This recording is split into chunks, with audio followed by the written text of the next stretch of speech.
कैसा ये इश्क है द्वितीय भाग 20।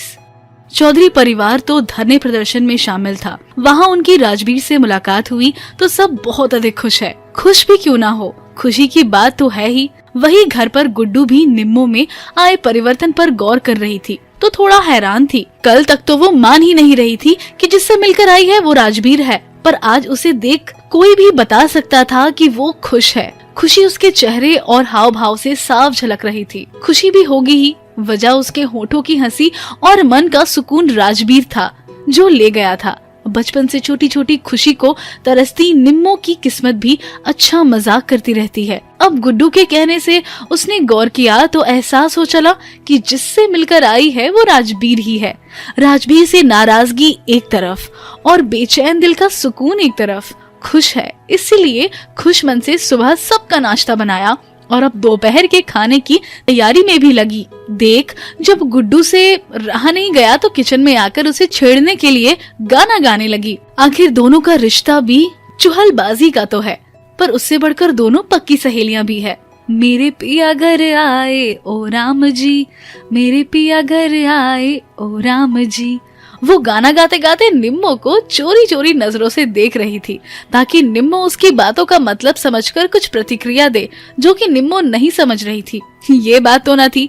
क्या बात है, आज थारे को लता मंगेशकर बड़न का घना शौक चढ़ रहा से, कोई विशेष कारण से कि यूं ही रियाज चल रहा से, निम्मो ने मजाकिया लहजे में कहा और उसे सवालिया नजर से देखने लगी। लता मंगेशकर तो नहीं भाभी, पर आज मैं इतनी खुश हूँ, इतनी खुश हूँ, इतनी खुश हूँ कि बहुत खुश हूँ। इसीलिए मन की खुशी सॉन्ग के रूप में निकल रही है। लागे है आज तने अलादीन का नीले जिन आला चिराग या अली बाबा आला खजाना मिल गया, तभी तने घड़ी खुशी हो रही है। वो मुस्कुरा कर बोली, अलादीन का चिराग और अली बाबा के खजाने से भी कीमती खुशी मिली है भाभी। सच में? के मन ने भी बता के बात से निम्मो आंखें बड़ी करके बोली। आज किसी की आंखों में चमक और गालों की लाली देख जो काफी समय से गायब थी, तो ये किसी खजाने मिलने की खुशी से कहीं बढ़कर नहीं है। कहती वो उसके दोनों गालों को हाथ से पकड़कर उसके गाल पर चूटी काटती है। के कर रही से बावली, छोड़ मन्ने, और तू कहना के चावे है, साफ साफ बोल, मारे को समझ ना आ रही। इस तरह बातों की जलेबियां क्यों छान रही से? निम्मो उससे अपने गाल छुड़ाती बोली। मुझे ऐसे क्यों लग रहा है कि आज कोई बहुत खुश है। वो होठों में हंसी दबाती बोली। देख गुड्डू, या थारी गलत आदत से बातों को गोल गोल जलेबी जैसी घुमाती रहेगी। बात के कहना चाहे है साफ साफ क्यों ना बोलती? निम्मो बनावटी गुस्से चेहरे पर ले आई। मैं यही बोल रही हूँ कि भैया के आते ही आज मेरी निम्मो भाभी का पहला वाला खाना बनाने का शौक जो जाग गया। वैसे ही अच्छा हुआ भाभी, आपने खाना बनाना शुरू कर दिया। भैया को तो आपने मिर्ची वाला खाना बना कर दिया तो नहीं खा सके, पर हमने 3 साल बाद इतना अच्छा नाश्ता कर लिया। सच बोलूं, खा कर जी सा लिया। चुप करना के कहवे से, किसने कह दिया कि वो बावली बुझ थारा भैया से? निम्मो उसे चुप कराती बोली। मैं तो श्योर हूँ। अभी कोई श्योर ना से, और तू तो उसका पता करने जा रही थी। डीसी रेसिडेंस क्यों ना गई? हिम्मत ना हुई ना जान की? वो बात नहीं है भाभी, जाना था, पर आज ताऊ लोगों का डीसी ऑफिस में धरना प्रदर्शन है तो बाहर पुलिस द्वारा बहुत सख्ती की जा रही है, इसीलिए नहीं जा पाऊंगी। और वैसे भी डीसी तो आज ताऊ के सामने आ ही जाएंगे। भैया आखिर कब तक छिपेंगे? कभी न कभी सबका सामना करना तो पड़ेगा। एक बात मुझे ये भी लग रही थी कि भैया छिप नहीं रहे, वो सबका सामना करने ही यहाँ आए हैं। शायद सही समय का इंतजार कर रहे हैं। अगर ऐसी वैसी कोई बात होती तो वो यहाँ आते ही नहीं। गुड्डू सोचते हुए बोली। जो भी बात हो, पर एक बार साफ तो हो जाए कि वो थारा भैया है कि ना, फिर अच्छे से बुझूंगी। उसने मारे गलिया ऐसा क्यों करया? जवाब तो देने पड़ेंगे उन्हें, उनसे वो बच नहीं सकते। दोनों बात कर रही थी तो निधि आ गई तो दोनों चुप हो गए। क्या कर रही हो दोनों यहाँ? निधि ने उनसे पूछा। कुछ नहीं भाभी, आज निम्मो भाभी खाना बना रही है। वजह पूछ रही थी। हाँ, ये बात तो सही कह रही है कि निम्मो आज बदली बदली क्यों लग रही है। क्या बात है निम्मो? वो उससे वजह पूछती है। कोई बात ना है जिज्जी, इब 1 हफ्ते की छुट्टी से चाची भी अकेले काम करके थक जाया करे से, इसलिए उनका हाथ बटा रही थी। निम्मो ने सफाई दी। अच्छा लगा तुझे किचन में देखकर। निधि बोली तो निम्मो बस मुस्कुरा दी। कुछ कह रही थी क्या भाभी? गुड्डू ने पूछा। हाँ, वो तेरे भैया को कल रात से कॉल लगा रही हूँ, लग ही नहीं रहा। तू अपने फोन से लगा, क्या पता लग जाए। करती हूँ भाभी, कहती गुड्डू अपने फोन से कॉल लगाती है, पर बंद आ रहा था। काफी बार ट्राई करने पर आखिर रिंग जाने लगी। भाभी, रिंग जाने लगी। वो खुशी से दौड़ती निधि के पास गई। हेलो, उधर से अनजानी आवाज थी। हेलो भैया, चहकती गुड्डू बोली।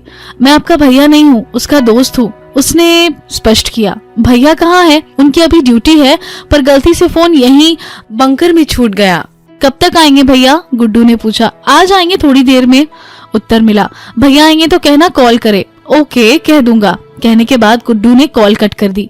दूसरी तरफ हर्षित था। तन्मय की बाजू और कमर से नुकीली तारों के घसने से घाव हो गए थे, तो उसे ड्रेसिंग के लिए भेजा गया तो फोन हर्षित के पास ही था। हर्षित को मामूली चोट थी, इसलिए वो अब ठीक था। तन्मय का फोन कब से बंद था। हर्षित ने उसे स्विच ऑन किया तो गुड्डू का कॉल आ रहा था। गुड्डू का नाम स्क्रीन पर फ्लैश होते देख वो कॉल रिसीव करने से खुद को रोक नहीं पाया। अपना परिचय तो नहीं दिया, पर उसकी आवाज सुनने के बाद अब चेहरे पर मुस्कान थी। थोड़ी देर बाद तन्मय के घावों पर स्टिचिंग कर ड्रेसिंग कर दी गई, तो अब वो भी जर्नल वार्ड में आ गया। Don't mind sir. गुड्डू का बार बार कॉल आ रहा था, तो घर वाले कॉल न रिसीव करने पर परेशान हो रहे होंगे, सोचकर मैंने कॉल रिसीव किया। वो तो कोई बात नहीं, पर तुमने यहाँ कल घटित हुई घटना या मेरे बारे में कुछ तो नहीं बताया ना, कि कल क्या हुआ? तन्मय ने पूछा। नहीं सर, मैंने ऐसा कुछ नहीं कहा, बस यही कहा कि ड्यूटी पर थे, थोड़ी देर में बात करेंगे।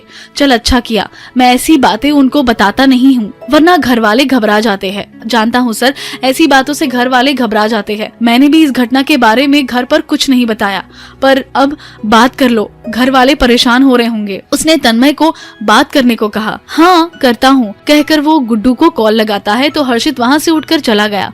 उसने गुड्डू से बात की तो थोड़ी देर बाद गुड्डू बोली, भैया भाभी से भी बात कर लो, आपका कॉल नहीं लग रहा था तो वो परेशान थी। कहाँ है तेरी भाभी? तन्मय ने पूछा।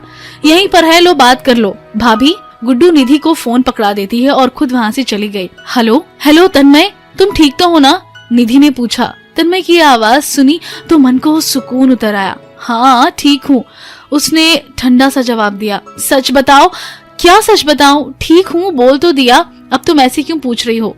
तन्मय ने झुंझला कर कहा। रात भर से मन बहुत घबरा रहा था, रात भर से बेचैन थी, कॉल लगाई जा रही थी पर फोन बंद आ रहा था।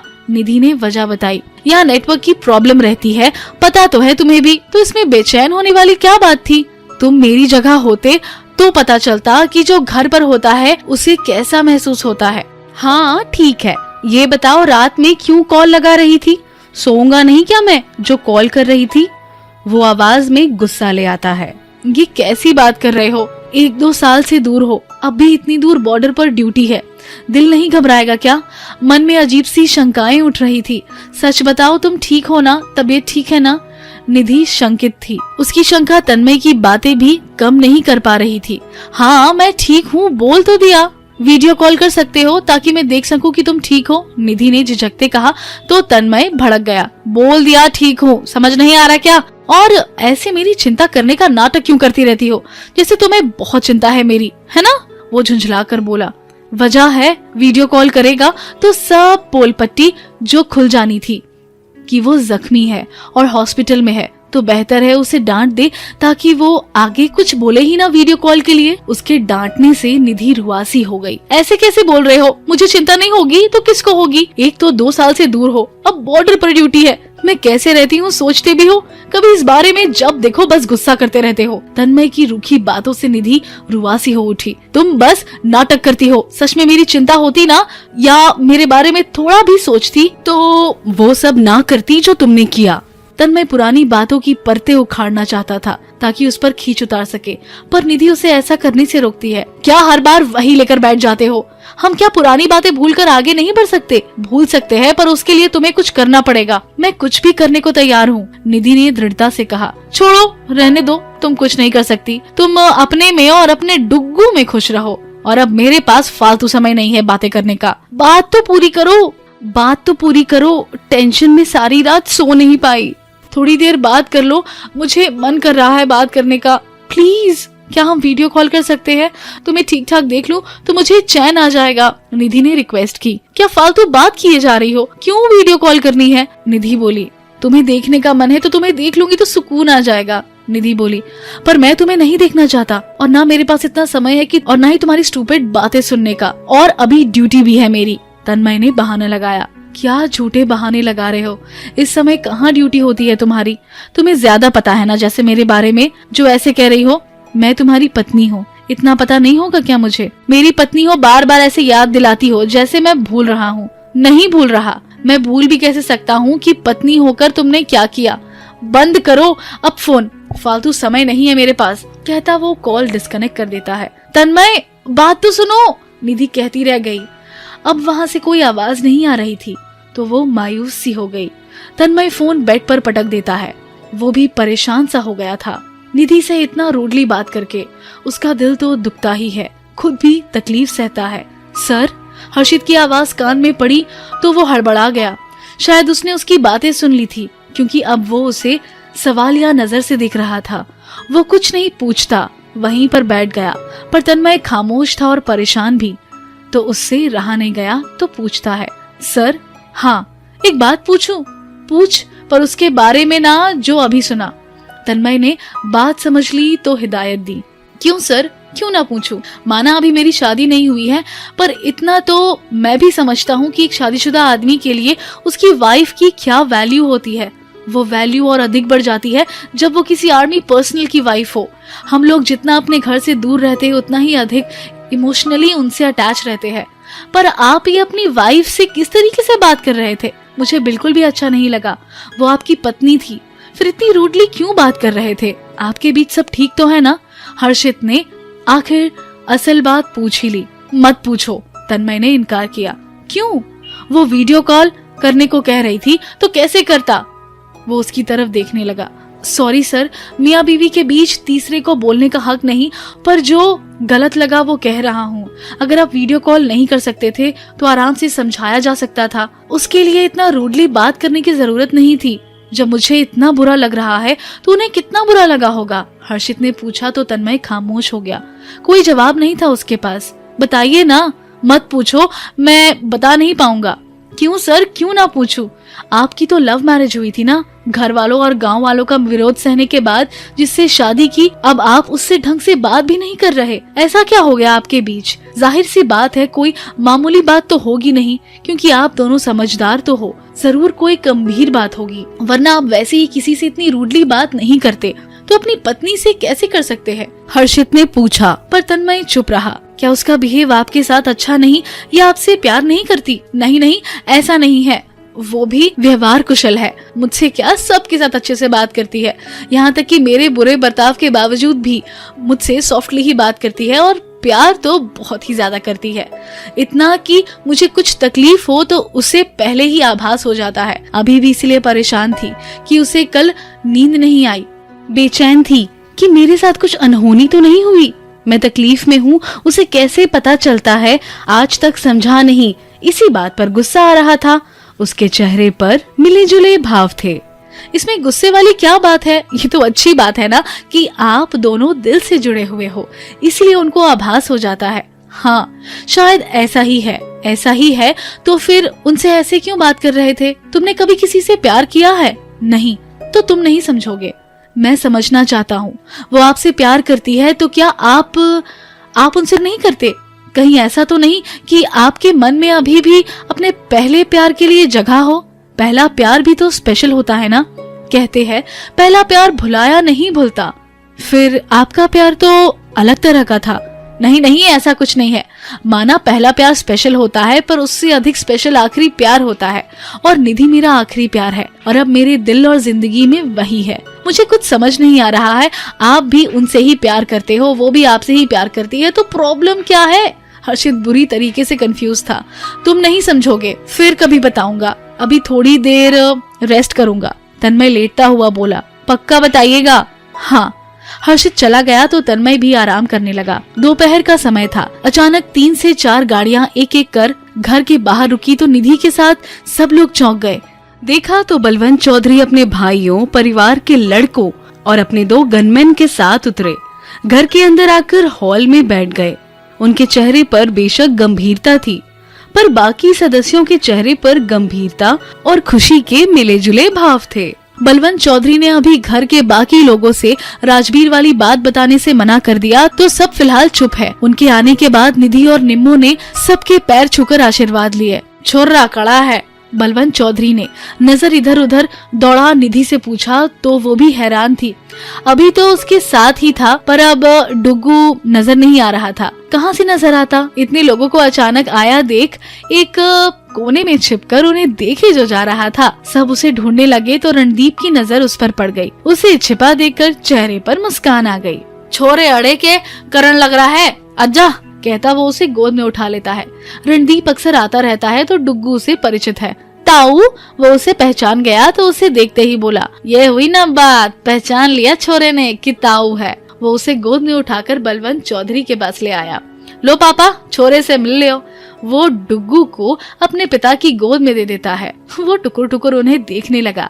उसे ऐसा देखता देख उनके चेहरे पर मुस्कान आ गई। गणा सूथरा से शक्ल तो बाप पर गई से छोरे की। वो मुस्कुराते बोले, हरकत भी वैसी से। हंसते हुए रणदीप बोला तो सब हंस पड़े। वे उसे दोनों हाथ में उठाकर उछालने लगे तो डुग्गू भी खुश होकर हंसने लगा। थोड़ी देर प्यार करके वे उसे नीचे उतार देते हैं तो वह दौड़कर निधि के पास चला गया। रणदीप, सबने बोल कि तैयारी हो जाए, सब गांव चलेंगे। उन्होंने रणदीप की तरफ देख निर्देश दिया।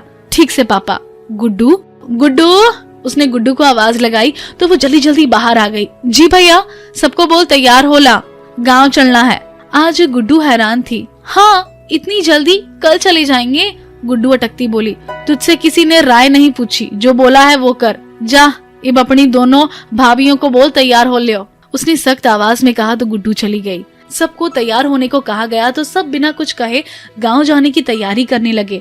विरोध में कुछ कहने की हिम्मत किसी में नहीं थी, पर गुड्डू के मन में जो सवाल उठ रहे थे उसका क्या, कि वे लोग राजबीर से मिले कि नहीं मिले, तो बता क्यों नहीं रहे। नहीं मिले तो वो उनको बताएंगे, क्योंकि हो सकता है राजबीर उनके सामने ही ना आया हो, जैसे निम्मो के सामने नहीं आया था। सोचकर वो रणदीप को अकेले में बुलाती है तो वो वहाँ गया। हाँ बोल, क्यों बुलाया? रणदीप ने उससे पूछा। भैया, आपसे एक जरूरी बात करनी है। हाँ बोल, रणदीप ने उसे बोलने के लिए कहा। आपका आज डीसी ऑफिस में धरना प्रदर्शन था तो वहाँ आप डीसी से मिले, ऐसे क्यों पूछ रही है? रणदीप ने आश्चर्य से पूछा। भैया, जो डीसी है उसकी शक्ल राजबीर भैया से मिलती है। तुझे कैसे पता? तू मिली उससे? उसने उससे पूछा। मैं नहीं मिली, पर निम्मो भाभी मिली, पर मुझे पूरा यकीन है कि वो राजबीर भैया ही है। क्या? निम्मो उससे मिली? कब मिली उससे? उसने उसे पहचाना कि नहीं? रणदीप ने आश्चर्य मिश्रित हैरानी से पूछा। कॉलेज के फंक्शन में गेस्ट बनकर आए थे। भाभी तो श्योर नहीं, पर मैं श्योर हूँ कि वो राजबीर भैया ही है। गुड्डू ने बोला तो रणदीप को सच बताना ही पड़ा। हाँ पगली, वो हमारा राजबीर ही है। वो मुस्कुराता बोला। सच में? आप मिल ली उनसे? गुड्डू का चेहरा खुशी से दमक उठा। हाँ, हे भगवान, मैं कितनी खुश हूँ। वो चलती हुई बोली। खुशी की बात तो है, पर अभी ये बात मन में ही रखिए, किसी के आगे मत ना बोलिए। उसने हिदायत दी। क्यों? गुड्डू को समझ न आया। पापा ने कहा है। ऐसे क्यों? होगी कोई बात? उनसे पूछने की हिम्मत तो है नहीं किसी को। तुम में है तो जा पूछा। ना ना ना, मैं ना पूछती। हाँ, तो चुप कर रहना, ना भाभियों से ना अपनी ताई से इस बारे में कुछ भी बात करना, जब तक पापा ना कहे। पर क्यों? कुछ दिन बाद समझ आ जाएगा। चल अब तैयार हो ले। ठीक है, कहती गुड्डू चली गई। बलवंत चौधरी का दिमाग इस समय बेहद तेज गति से चल रहा था। वे उन लोगों को गांव ले जाने की इतनी जल्दी क्यों कर रहे थे, किसी को समझ नहीं आ रहा था। उन्होंने राजबीर के पापा को भी सख्त हिदायत दे दी कि वे उसकी माँ को ना बताए कि राजबीर वापस आ गया है। शायद इसके पीछे उनकी मंशा राजबीर को गांव बुलानी हो, पर गांव तो राजबीर जाएगा ही निम्मो को लेने, तो जाहिर सी बात है वे उसे वहीं रोकना चाहेंगे। देखते हैं बलवंत चौधरी के दिमाग में क्या चल रहा है।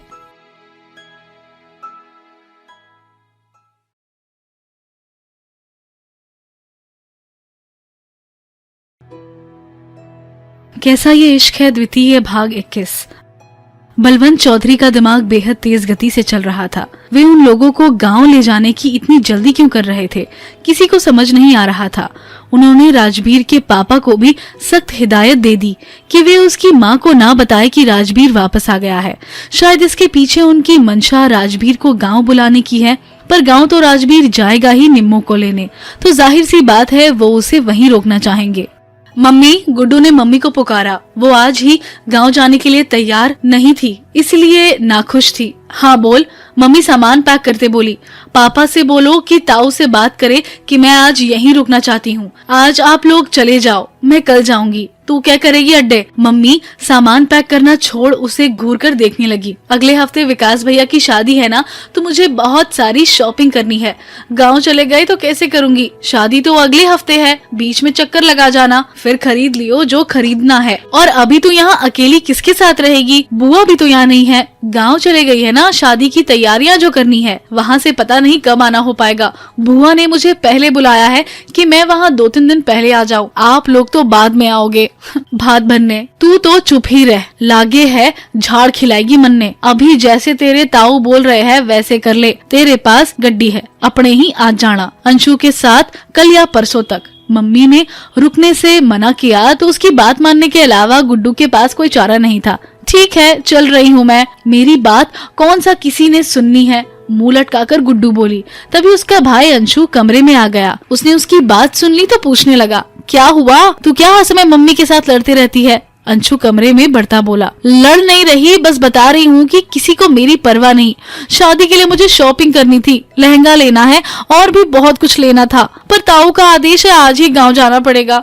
फिर मैं चाहे कुछ भी बोलती रहूं, किसी को कौन सा फर्क पड़ता है? मेरे बोलने की तो कोई वैल्यू है ही नहीं, सब बस मुझे डांटते रहते हैं। वो मुंह फुलाकर बैठ गई। हाँ तो कहाँ से वैल्यू होगी? तू तो है ही ना पराया धन, तो तेरी और तेरी बात की क्या वैल्यू? और कोई मानेगा भी क्यों तेरी बात? आज नहीं तो कल तो तुझे शादी करके दूसरे के घर जाना पड़ेगा, इसलिए तुझे कोई सीरियस नहीं लेता। अंशु उसे जानबूझकर चिढ़ाता बोला, क्योंकि पराया धन बोलने से गुड्डू चिढ़ती है।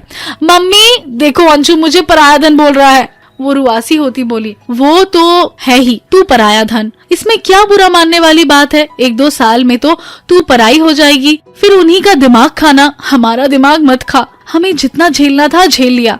मम्मी, वो चिल्लाई, समझाओ इसको वरना मैंने इसका मुंह तोड़ देना है। कहती वो वहाँ पर स्टील की बोतल रखी थी, उसको हाथ में उठाकर मारने दौड़ने लगी तो वो मम्मी के कंधे पकड़कर छिप गया। पराया धन, पराया धन, वो गुड्डू को चिढ़ाता बोला तो गुड्डू उसे मारने जाती है तो वो मम्मी के चारों तरफ घूमने लगा। मम्मी ने गुस्सा किया तो हंसते हुए कमरे से बाहर भाग गया। मम्मी आप उसे तो डांटती नहीं हो, बस मुझे ही डांटती रहती हो, उसे तो कभी कुछ नहीं बोलती हो। मम्मी चुपचाप पैकिंग कर रही थी, क्योंकि उन्हें देर हो रही थी तो गुड्डू नाराज हो गई।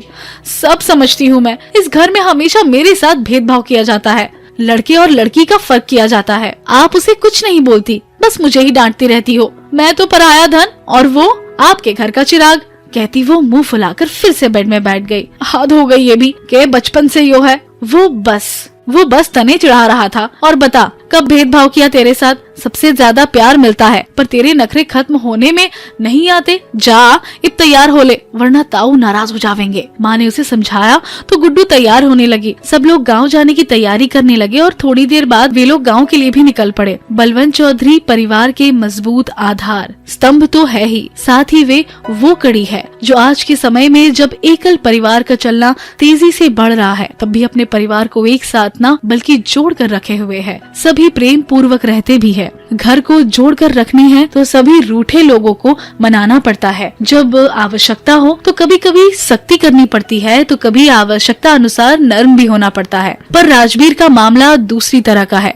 उन्होंने खुद ही उसे घर से निकाला है। राजबीर भी जिद्दी है, इसलिए उसके आगे नर्म होने से बात नहीं बनेगी। अगर उसने निश्चय किया है कि वो घर वापस नहीं आएगा तो वो नहीं आएगा, पर इस तरह कैसे उसका घर मजबूत बना रह सकता है? घर के हर सदस्य दीवार पर लगी ईंटों के समान है जिससे वे दीवारें बनी है। पर यदि घर की दीवार की एक ईंट भी खिसक गई तो हो सकता है उसकी देखा देखी और भी लोग अलग अलग होने की सोचे, तो ये उन्हें कैसे बर्दाश्त हो सकता है? इसलिए राजबीर का घर वापस आना बहुत जरूरी है और ये सिर्फ निम्मो की वजह से ही संभव हो सकता है। सब लोग घर पहुंच गए। यूं अचानक सबको आया देख घर के बाकी लोग आश्चर्य में थे। अगले हफ्ते बुआ, जो कि बलवंत चौधरी की बहन है, जिनके पास शहर में राजबीर भी रहता था, उनके बेटे विकास की शादी है। शादी भी शहर में ना होकर गांव में है, इसलिए सबको उनके गांव शादी में शामिल होने जाना है। पर गुड्डू को बुआ ने पहले बुलाया है, तो वो शादी से एक दिन पहले चली जाएगी। उसके लिए उसे शॉपिंग करनी थी, तो वो अंशु व निधि के साथ सिटी आकर सबके लिए शॉपिंग करती है। 2-3 दिन बाद शाम का समय था। निम्मो किचन में अपनी जेठानियों के साथ रात के खाने की तैयारियां कर रही थी। अंशु आया और बोला कि बलवंत चौधरी ने उसे बुलाया है। ये सुनकर निम्मो थोड़ी घबराई हुई थी। उसे इस प्रकार अकेले बुलाने का कारण क्या हो सकता है? वो चुन्नी को सिर पर रखे पल्ले को माथे से थोड़ा नीचे खिसकाती है और बाहर हॉल में आ गई, जहाँ बलवंत चौधरी अकेले बैठे थे। वो धीरे धीरे चलती उनके सामने जाकर खड़ी हो गई। वो हुक्का गुड़गुड़ा रहे थे, चेहरे पर गंभीरता का लबादा ओढ़े, आंखें सोचने की मुद्रा के कारण माथे की लकीरों को और अधिक गहरा कर रही थी, जो उनकी गहन सोच में होने का सूचक थी। आपने बुलाया मारे को? निम्मो ने धीरे से अटकते हुए पूछा, तो उन्होंने हुक्के की पाइप को मुंह से हटाकर हुक्के को साइड खिसका दिया और एक ससरी निगाह निम्मो पर डाली। हाँ, बैठ जा। उन्होंने निम्मो को बैठने को कहा, पर निम्मो को बहुत हिचकिचाहट हो रही थी, तो मना करती है। ना ताऊजी, मैं ऐसे ही ठीक हूँ। क्या बोलिया मैंने कि बैठ जा? उन्होंने दोहराया तो निम्मो बैठ गई। पढ़ाई कैसी चल रही से थारी? ठीक चल रही सी। 3 साल पहले जो घटना हुई उसके बाद मन ने थारे को अपनी बेटी का दर्जा दिया। तू पढ़ना चाहे थी तो इस घर और गांव की परंपरा तोड़कर मन ने बहू होकर भी थारा घूंघट हटवाकर तन्ने पढ़ने की इजाजत दी, ताकि राजबीर के साथ ना भेजकर मन ने थारे गैलिया जो ना इंसाफी की उसका पश्चाताप कर सकूं। पर तन्ने बोरा से कि क्यों ना भेजा थारे को राजबीर गल्या? उन्होंने गहरी और अर्थपूर्ण नजरों से निम्मो को देखकर पूछा। ना, उसका कारण था इस घर का मुखिया होने के नाते घर को जोड़े रखने की मेरी मंशा, और जिम्मेवारी अगर तुम भी उसके साथ चली जांदी तो वो इतना अड़ियल है कि कभी इस घर में वापस ना आंदा। बलवंत चौधरी की आवाज में गंभीरता थी, तो निम्मो ध्यान से उनकी बातें सुन रही थी। उसे बलवंत चौधरी का उससे ऐसे बातें करने का मकसद समझ नहीं आ रहा था। जो जिम्मेदारी मुझ पर 3 साल पहला थी, वही आज तुझ पर डालूं तो इस परिवार को जोड़े रखने की ये जिम्मेदारी उठा सकती हो? मानता हूँ थोड़ी मुश्किल है, पर जरूरी ना होता तो मैं तुम पर इतनी बड़ी जिम्मेदारी न डालता। क्या बात करन लाग रहे हैं? आप बड़े हो, पूजनीय हो, थम मारे को हुक्म करो, मैं जरूर पूरा करने की कोशिश करूंगी। आपने मन में बेटी का दर्जा दिया है तो संकोच क्यों? इस घर ने हमेशा मुझे संभाला, परिवार क्या होता है मन ने यहाँ आकर पता चला। यो परिवार मारा भी से तो इसने मजबूत बनाए रखने जो भी करन पड़ा, उसके लिए आप जो भी हुक्म देंगे मैं मानूंगी। कमजोर तो ना पड़ जावेगी? उन्होंने उसकी इच्छा शक्ति तोलनी चाहिए। बचपन से खुद को अकेले संभाला से इतनी मजबूत तो हो गई हूँ कि किसी भी हालत में कमजोर ना पड़ती। इस घर का मारे पर बहुत आसान से, अगर मैंने इसके लिए कुछ भी करन पड़ा तो मारे को खुशी होगी। इस घर ने तुम पर कोई एहसान ना करया, जो तुम्हारा हक था वही दिया। अब भी तुम्हें परिवार के सदस्य की तरह जिम्मेदारी दी जावेगी और मन ने पूरा विश्वास से तुम उसको भली भांति पूरा करोगी। बलवंत चौधरी गुठार्थी बातें कर रहे थे, जो निम्मो को पूरी तरह तो समझ नहीं आ रही थी, पर कुछ गंभीर बात है जो वो समझ रही थी। अगर ताऊ उस पर कोई जिम्मेदारी डालना चाहते हैं तो वो खुशी खुशी निभाएगी। आखिर इस घर ने उसे उस वक्त संभाला जब उसे जरूरत थी, उसे सहारा दिया, बेटी के रूप में अपनाया, पर वो पूरी तरह समझ नहीं पा रही थी कि असल बात क्या है। DC residence. राजबीर नाश्ता करने के बाद रेडी होकर हॉल में आया। वो बहुत फ्रेश और हैंडसम लग रहा था। हल्की ब्लू कलर की उसकी चेस्ट टाई शर्ट के बाहर ब्लेजर और ब्लैक कलर की स्किन टाइट पैंट उस पर फब ही रही थी। होठों पर मुस्कान और चेहरे की चमक उसके खुश होने का इशारा कर रहे थे, जिसे देख केदार उसके पास आया और दोपहर के खाने का पूछने लगा। साहब, हाँ बोलो, लंच में क्या बनाऊं? लंच तो शायद ना कर पाऊंगा, मुझे लेट हो सकता है। वो सोचता हुआ बोला, बाकी रात की टेंशन मत करना, क्यों साहब, आज कुछ खास है क्या? खुश भी बहुत लग रहे हैं। यही समझ लो, वजह बता देते तो मैं भी खुश हो लेता। गांव जा रहा हूँ तुम्हारी मेम साहब को लेने। क्या? हाँ साहब, मैं भी चलूंगा आपके साथ। तुम क्या करोगे? वहाँ झगड़ा देखने चलोगे क्या? झगड़ा क्यों? ताऊ निम्मो को आसानी से तो भेजेंगे नहीं, तो जाहिर सी बात है झगड़ा होगा। जो भी हो साहब, ऐसा तो नहीं है कि आपकी कोई बात मुझसे छुपी है। मैं भी यहाँ आकर बोर हो गया हूँ। तो मैं तो दिल्ली से हूँ, हमेशा शहर में रहा हूँ, कभी गांव नहीं देखा। गांव देखने की इच्छा है। अच्छा ठीक है, चलो। अभी आया रेडी होकर। राजवीर ने इजाजत दी तो केदार खुश होता चला गया। इतने में राजवीर बाहर निकला। उसने सिर्फ 2 गाड़ी बाहर निकालने को कहा। जिस गाड़ी में पुलिस वाले चलते हैं उसे रोक दिया। केदार के आते ही वो अपने 2 कमांडो के साथ गांव की तरफ चल पड़ा। ड्राइवर गाड़ी ड्राइव कर रहा था, साथ में राजवीर था और पीछे की सीट पर केदार, जो कि विंडो से बाहर का नजारा देख बेहद रोमांचित था। साहब ये तो बहुत सुंदर है। दूर दूर तक फैले हरे भरे खेत, जमीनें, हरी भरी फसलें लहलहा रही है। खेतों और मिट्टी से सौंधी सी महक उठ रही है। आत्मा तक को तृप्त करने वाली है। पहली बार आए हो इसलिए लग रहा है, पर मेरा तो बचपन ही इस मिट्टी में गुजरा है जो मेरे रूम रूम में बसी है। वो भी 3 साल बाद अपने गांव वापस लौटकर बेहद खुश था। लाल बत्ती की गाड़ी का गांव एरिया में आना लोगों को कौतूहल का विषय थी। लोगों में उत्सुकता होना लाजमी था कि डीसी की गाड़ी गांव में क्यों आ रही है। वे लोग और अधिक आश्चर्य में पड़ गए जब गाड़ी बलवंत चौधरी के घर के बाहर कंपाउंड में आकर रुक गई। घर के जो लोग बाहर कंपाउंड में थे इस प्रकार गाड़ियां यहाँ रुकने से हैरान हुए। घर के आदमियों को तो जैसे इसका इंतजार था, तो उनके चेहरे पर मुस्कान थी, तो वे दौड़ते हुए गाड़ी के पास आ गए। पर औरतें इससे अनजान थी, तो आश्चर्य में थी कि डीसी की गाड़ी उनके घर पर क्यों रुकी। गाड़ी से राजवीर उतरकर खड़ा हो गया, तो तब पता चला कि राजवीर है। सब उससे मिलकर बहुत खुश थे। राजवीर के पिता ने जब उसकी माँ को बताया कि राजवीर आ गया है, तो पहले तो कानों पर विश्वास नहीं हुआ।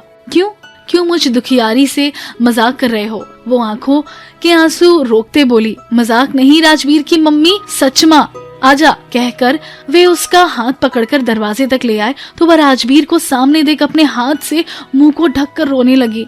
राजवीर को घेरे सभी लोग खड़े थे। उसके पापा ने उसे राजवीर को दिखाया तो वो धीरे धीरे बढ़ती उसके आगे खड़ी हो गई। उसे अभी भी यकीन नहीं था कि यह राजवीर है। कहीं सपना तो नहीं, इसलिए खुश भी नहीं हो पा रही थी। राजवीर ने मम्मी को देखा तो उनके आगे खड़ा हो गया। वो मम्मी को देख भावुक था। मम्मी, वो धीरे से मुस्कुराता बोला। बाकी लोग अलग खड़े हो बस उन्हें देख रहे थे। वो उसे धीरे से छूकर देखने लगी कि कहीं सपना तो नहीं। उसके मुंह, नाक, गाल छुए। लो जी, मारी चुटी काटो, सपना तो ना से, अपने पति से बोली। नहीं मम्मी, सपना नहीं है, मैं ही हूँ, कहकर वो उनके गले लग लिया। वो फूट फूट कर रोने लगी। रो क्यों रही हो मम्मी? चुप हो जाओ।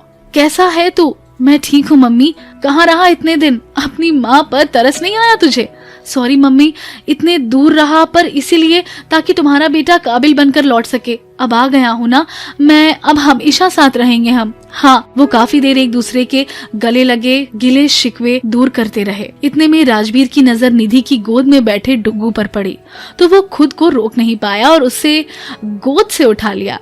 कैसा है अपना चैंप? वो उसे गालों से पकड़कर बोला, तो वो राजवीर को देखकर रोने लगा। अरे ये क्या बात है, बच्चे मेरे पास आकर रोने क्यों लगते हैं? कहता वो उसे निधि को वापस पकड़ा देता है, तो सब हंसने लगे। आपको पहली बार देख रहा है इसीलिए कर रहा है, निधि मुस्कुराते बोली। हाँ शायद। कैसी है आप? ठीक हूँ।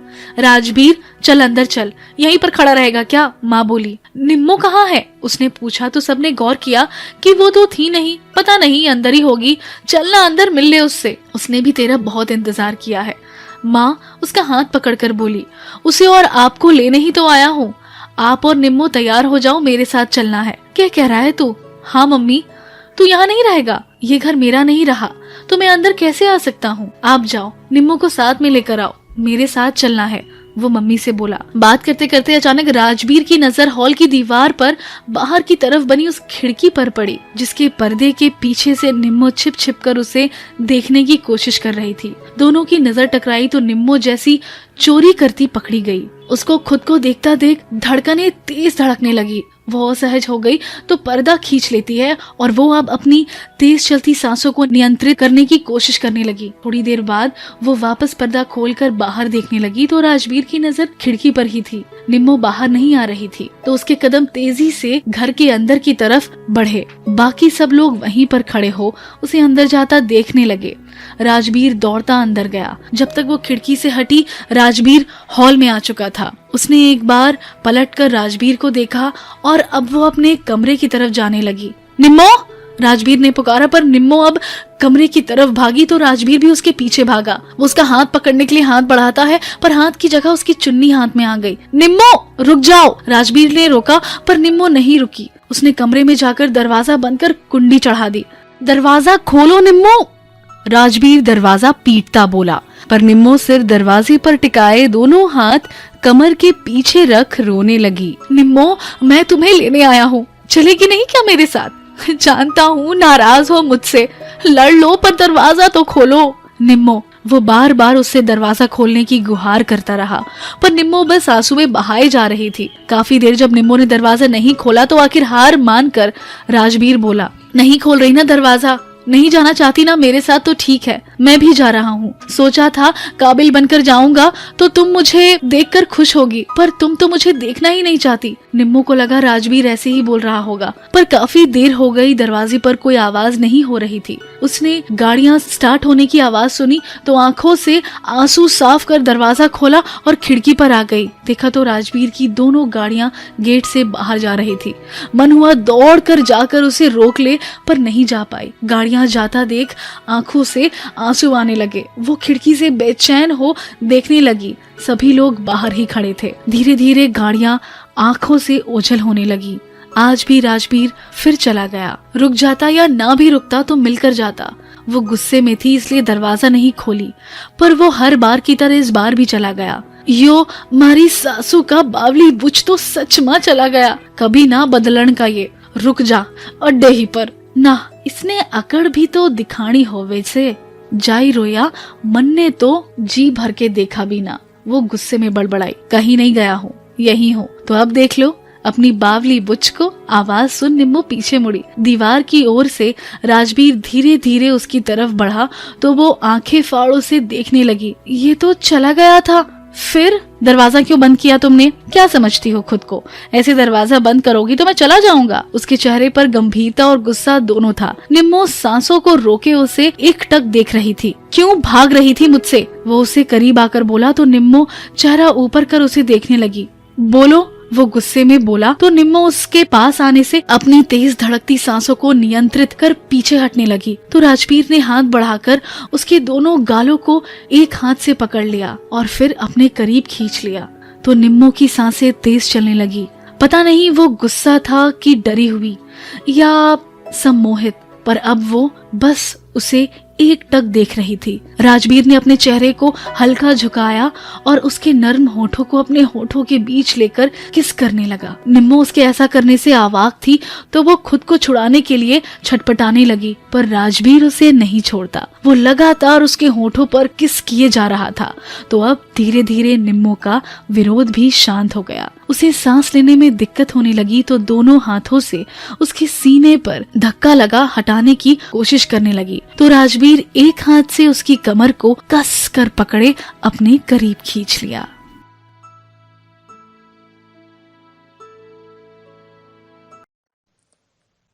डियर लिसनर, इस कहानी को आपका प्यार देने के लिए और आपका साथ देने के लिए बहुत बहुत धन्यवाद।